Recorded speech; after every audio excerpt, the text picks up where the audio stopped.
আসসালামু আলাইকুম ওয়ারহমতুল্লাহ। প্রিয় দিনী ভাই ও বোনেরা, সপ্তাহে 7টি দিনের মধ্যে সোমবার অত্যন্ত বরকতময় এবং মর্যাদাপূর্ণ একটি দিন। আমাদের প্রিয় নবী হজরত মুহাম্মদ সাল্লাল্লাহু আলাইহি ওয়াসাল্লাম এই দিনে বিশেষভাবে ইবাদত ও আমলের পরিমাণ বাড়িয়ে দিতেন। একদা সাহাবীরা আল্লাহর রাসূলকে প্রশ্ন করেছিলেন, ইয়া রাসূলাল্লাহ, আপনি কেন সোমবার দিন আসলে আমলের পরিমাণ এতটা বাড়িয়ে দেন? জবাবে নবীজি হজরত মুহাম্মদ সাল্লাল্লাহু আলাইহি ওয়াসাল্লাম ইরশাদ করেছিলেন, এই সোমবারে আমার জন্ম হয়েছে এবং এই দিনেই আমার কাছে ওহী বা আল্লাহর বাণী অবতরণ করা হয়েছে, কি অর্থাৎ নিজের জন্মের শুকরিয়া এবং আল্লাহর বিশেষ নেয়ামতের কৃতজ্ঞতা প্রকাশের মাধ্যম হিসেবে তিনি এই দিনটিকে বেছে নিতেন। আজকে আমরা এমন 9টি গুরুত্বপূর্ণ আমল সম্পর্কে বিস্তারিত জানব, যা যত্ন সহকারে ও নিখাদ নিয়তে নিয়মিত আমল করলে মহান আল্লাহর অসীম দয়ায় আমাদের জন্য জান্নাতের পথ সুগম হতে পারে। আসুন আজকের ভিডিওটি সম্পূর্ণ মনোযোগ দিয়ে দেখি এবং জীবনের প্রতি সোমবারে তথা প্রতিদিন এই আমলগুলো করার তৌফিক আল্লাহর কাছে কামনা করি। আমাদের তালিকার প্রথম আমলটি অত্যন্ত সহজ, কিন্তু এর সওয়াব ও মর্যাদা আকাশচুম্বী। হজরত মুহাম্মদ সাল্লাল্লাহু আলাইহি ওয়াসাল্লাম তার প্রিয় সাহাবীদের একবার জিজ্ঞেস করলেন, তোমাদের কেউ কি এক রাতে 1/3 কুরআন পড়তে অক্ষম? সাহাবীরা অবাক হয়ে বললেন, এটি কিভাবে সম্ভব? তখন নবীজি হজরত মুহাম্মদ সাল্লাল্লাহু আলাইহি ওয়াসাল্লাম জানালেন যে, সূরা আল ইখলাস হল পবিত্র কুরআনের 1/3 সমান। অর্থাৎ কোনো ব্যক্তি যদি পূর্ণ বিশ্বাসের সাথে একবার সূরা আল ইখলাস পাঠ করে, তবে সে 10 পারা কুরআন খতমের সমান সওয়াব লাভ করবে। 2 বার পাঠ করলে 20 পারা এবং 3 বার পাঠ করলে সম্পূর্ণ কুরআন কারীম খতমের সমপরিমাণ সওয়াব মহান আল্লাহ তার আমলনামায় দান করবেন। হাদিস শরীফে আরও এসেছে, এক সাহাবী এসে নবীজিকে বললেন, হে আল্লাহর রাসূল, আমি এই সূরাটিকে বড্ড ভালোবাসি। কি আল্লাহর রাসূল হজরত মুহাম্মদ সাল্লাল্লাহু আলাইহি ওয়াসাল্লাম তখন তাকে সুসংবাদ দিয়ে বললেন, এই সূরার প্রতি তোমার ভালোবাসাই তোমাকে জান্নাতে প্রবেশ করাবে। কি সুতরাং আমাদের উচিত প্রতি মুহূর্তে, বিশেষ করে সোমবারের বরকতময় দিনটিতে বেশি বেশি সূরা আল ইখলাস। দ্বিতীয় আমলটি হল জিহ্বাকে আল্লাহর জিকিরে সিক্ত রাখা। হজরত মুহাম্মদ সাল্লাল্লাহু আলাইহি ওয়াসাল্লাম বলেছেন, যে ব্যক্তি প্রতিদিন 100 বার পাঠ করবে সুবহানাল্লাহি ওয়া বিহামদিহি, কি অর্থ, মহান আল্লাহর প্রশংসা সহকারে তার পবিত্রতা ঘোষণা করছি, কেয়ামতের দিন হাশরের মাঠে তার আমলের চেয়ে উত্তম আমল আর কারো হবে না, কেবল সেই ব্যক্তি ছাড়া যে এর চেয়েও বেশিবার এই তাসবিহ পাঠ করেছে। অন্য একটি হাদিসে এসেছে, এই আমলটির বরকতে মানুষের অতীতের সমস্ত সগীরা গুনাহ ক্ষমা করে দেওয়া হয়, যদিও তা সমুদ্রের ফেনা রাশির সমতুল্য বিশাল হয়। গুনাহ যত বড়ই হোক না কেন, আল্লাহর দয়া তার চেয়েও অনেক বড়। এ প্রসঙ্গে বনী ইসরাইলের সেই বিখ্যাত ঘটনাটি স্মরণ করা যায়, যা হজরত আবু সাঈদ খুদরী রাদিয়াল্লাহু আনহু বর্ণনা করেছেন। বনী ইসরাইলের এক ব্যক্তি চরম পাপে লিপ্ত হয়ে একে একে 99 জন মানুষকে হত্যা করেছিল। এরপর তার অন্তরে আল্লাহর ভয় জাগ্রত হয় এবং সে তাওবা করার পথ খুঁজতে থাকে। মানুষ তাকে এক খ্রিস্টান পাদ্রীর খোঁজ দিলে সে সেখানে গিয়ে নিজের পাপের কথা স্বীকার করে জিজ্ঞেস করে, আমার কি কোনো তাওবার সুযোগ আছে? পাদ্রী নেতিবাচক উত্তর দিলে রাগের মাথায় সে সেই পাদ্রীকেও হত্যা করে 100 জন পূর্ণ করে। এরপরও তার ভেতরের অনুশোচনা থামেনি। সে একজন আলেম ব্যক্তির সন্ধান পায়। সেই আলেম তাকে আশ্বস্ত করে বলেন, অবশ্যই তোমার তাওবা কবুল হতে পারে, তবে তুমি এই পাপিষ্ঠ সমাজ ছেড়ে আল্লাহর ইবাদতকারীদের এক পবিত্র এলাকায় চলে যাও। যুবকটি যখন সেই পুণ্যভূমির উদ্দেশ্যে রওনা হল, পথিমধ্যে হঠাৎ তার মৃত্যুর সময় ঘনিয়ে এল এবং আল্লাহর হুকুমে আজরাইল আলাইহিস সালাম তার জান কবজ করলেন। তখন জান্নাত ও জাহান্নামের ফেরেশতাদের মধ্যে বিতর্ক শুরু হল। জান্নাতের ফেরেশতারা বলল, সে তাওবার নিয়তে আল্লাহর দিকে আসছিল। আর জাহান্নামের ফেরেশতারা বলল, সে তো এখনও কোনো ভালো কাজ করেনি। তখন মহান আল্লাহ জিবরাইল আলাইহিস সালামকে পাঠালেন ফায়সালা করার জন্য। আল্লাহ নির্দেশ দিলেন, 2 দিকের দূরত্ব মেপে দেখা হোক, যেদিকের দূরত্ব কম হবে সেদিকের ফেরেশতারা তাকে নিয়ে যাবে। অলৌকিকভাবে মহান আল্লাহ তাওবার ভূমির দিকের দূরত্বকে সংকুচিত করে দিলেন। ফলে দেখা গেল পাপিষ্ঠের বাসস্থান থেকে তাওবার স্থানের দূরত্ব 1 বিঘত কম ছিল। এই ইখলাসের তাওবার কারণে আল্লাহ তাকে ক্ষমা করে জান্নাতবাসী করলেন।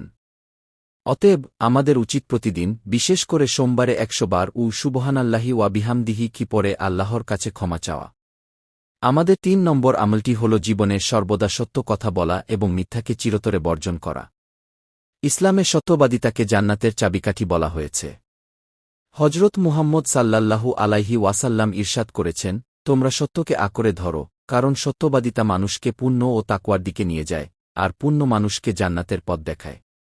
আর মিথ্যা থেকে দূরে থাকো, কারণ মিথ্যা মানুষকে পাপের দিকে টানে এবং পাপ মানুষকে জাহান্নামে নিক্ষেপ করে। কি এক ব্যক্তি নবীজির দরবারে এসে বলেছিল, হে আল্লাহর রাসূল, আমি চুরি, ব্যভিচার ও মিথ্যাসহ অনেক পাপের সাথে যুক্ত। আমি সব একবারে ছাড়তে পারব না। আমাকে এমন একটি আমল দিন যা আমি সহজে করতে পারি এবং পাপ থেকে বাঁচতে পারি। আল্লাহর রাসূল হজরত মুহাম্মদ সাল্লাল্লাহু আলাইহি ওয়াসাল্লাম তাকে একটিমাত্র শর্ত দিলেন, কখনো মিথ্যা বলবে না। পরবর্তীতে সেই ব্যক্তি যখনই কোনো পাপ কাজ, যেমন চুরি বা অন্য কিছু করতে উদ্যত হতো, তখনই তার মনে হতো, যদি আল্লাহর রাসূল আমাকে জিজ্ঞেস করেন যে তুমি কি এই কাজ করেছ, তাহলে সত্য বললে আমি শাস্তি পাব, আর মিথ্যা বললে আমার ওয়াদা ভঙ্গ হবে। এই একটিমাত্র গুণের কারণে সে সমস্ত পাপ কাজ থেকে নিজেকে মুক্ত করে নিতে পেরেছিল। ৪ নম্বর আমলটি হল একটি বিশেষ দোয়ার নিয়মিত পাঠ। সাহাবায়ে কেরামদের উপস্থিতিতে একদা হজরত মুহাম্মদ সাল্লাল্লাহু আলাইহি ওয়াসাল্লাম বলেছিলেন, আমি কি তোমাকে জান্নাতের অন্যতম একটি গুপ্তধনের সন্ধান দেব না?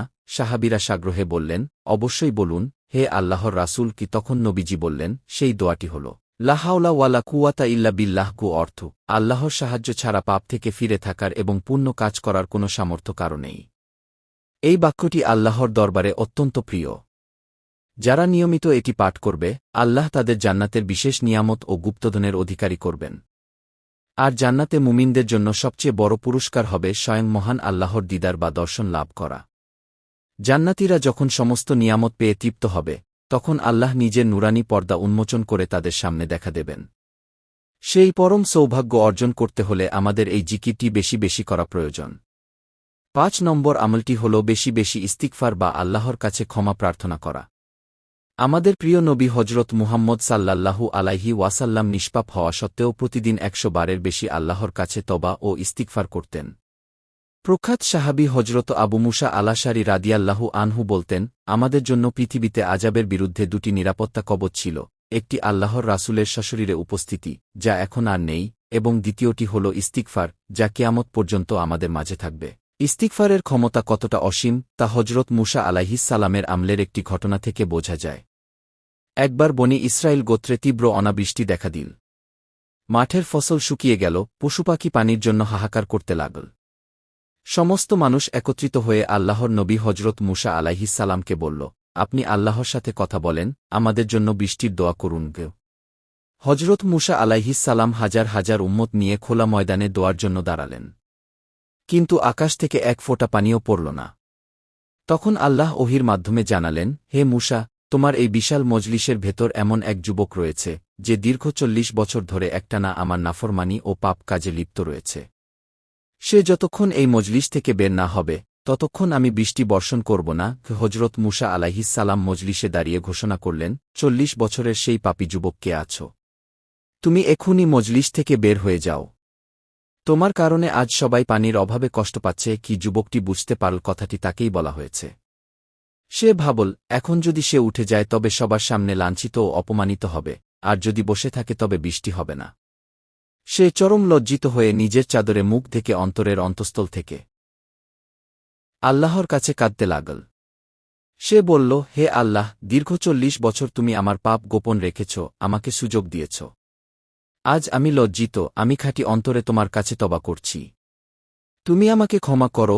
যুবকটির চোখের পানি জমিনে পড়ার আগেই হঠাৎ আকাশ মেঘাচ্ছন্ন হয়ে প্রবল বর্ষণ শুরু হল। হজরত মুসা আলাইহিস সালাম অবাক হয়ে আল্লাহকে বললেন, হে মাবুদ, কেউ তো মজলিস থেকে বের হল না, তবে বৃষ্টি কিভাবে হল?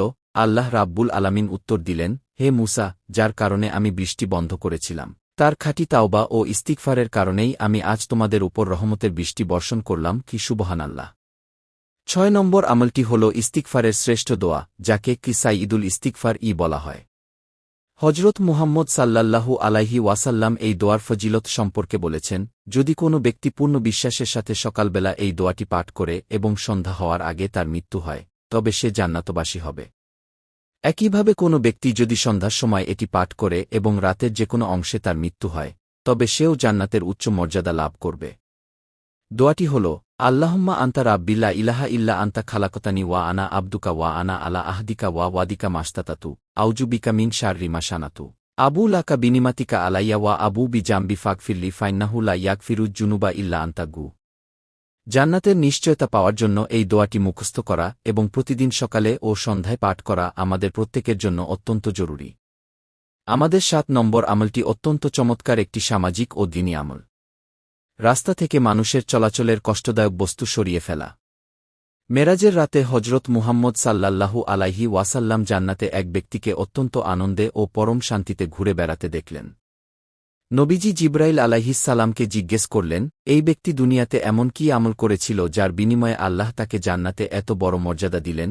জিব্রাইল আলাইহিসসালাম উত্তরে বললেন, এই ব্যক্তি যখন দুনিয়ার রাস্তা দিয়ে হেঁটে যেত, তখন মানুষের চলাচলে বাধা সৃষ্টি করে বা কষ্ট দেয় এমন কোনো বস্তু, যেমন কাটা, পাথর বা গাছের ডাল, দেখলে তা রাস্তা থেকে সরিয়ে দিত। আল্লাহ তার এই ছোট কিন্তু আন্তরিক আমলটি কবুল করে তাকে জান্নাত দান করেছেন। তাই আমরা যখনই পথ চলব, কোনো ময়লা বা কষ্টদায়ক জিনিস দেখলে তা সরিয়ে দেব। এটিও ঈমানের একটি গুরুত্বপূর্ণ শাখা। 8 নম্বর এবং আমাদের চূড়ান্ত তালিকার মূল আমলগুলোর অন্যতম হল বিশ্বনবী হজরত মুহাম্মদ সাল্লাল্লাহু আলাইহি ওয়াসাল্লামের উপর বেশি বেশি দরুদ শরীফ পাঠ করা। রাসূলুল্লাহ সাল্লাল্লাহু আলাইহি ওয়াসাল্লাম বলেছেন, যে ব্যক্তি আমার উপর একবার দরুদ পাঠ করবে, মহান আল্লাহ তার উপর 10টি রহমত নাজিল করবেন, তার আমলনামা থেকে 10টি গুনাহ খাতা মুছে দেবেন এবং আল্লাহর দরবারে তার মর্যাদা 10 ধাপ বাড়িয়ে দেবেন। কি কমপক্ষে সাল্লাল্লাহু আলাইহি ওয়াসাল্লাম কি কিংবা দরুদে ইব্রাহিম পাঠের মাধ্যমে আমরা আমাদের সোমবারের দিনটিকে এবং জীবনের প্রতিটি মুহূর্তকে পুণ্যময় করে তুলতে পারি। 9 নম্বর আমল হিসেবে এই সমস্ত নেক আমলগুলোর ধারাবাহিকতা বজায় রাখা এবং খাঁটি নিয়তে আল্লাহর সন্তুষ্টির জন্য করাকে আলেমগণ চিহ্নিত করেছেন। প্রিয় দর্শক, সোমবারের এই পবিত্র দিনে ও জীবনের বাকি দিনগুলোতে আসুন আমরা এই আমলগুলো সুন্দরভাবে নিজেদের জীবনে বাস্তবায়ন করার চেষ্টা করি। আল্লাহ যেন আমাদের সবাইকে তৌফিক দান করেন, কারণ আল্লাহর তৌফিক ছাড়া দুনিয়া ও আখেরাতে কোনো কিছুই সম্ভব নয়। ভিডিওটি যদি আপনাদের কাছে উপকারী মনে হয়, তবে আপনার প্রিয়জন ও বন্ধুদের সাথে শেয়ার করে এই দাওয়ার কাজে অংশ নিন। সবাই ভালো থাকুন, সুস্থ থাকুন। আসসালামু আলাইকুম ওয়া রাহমাতুল্লাহি ওয়া বারাকাতুহু।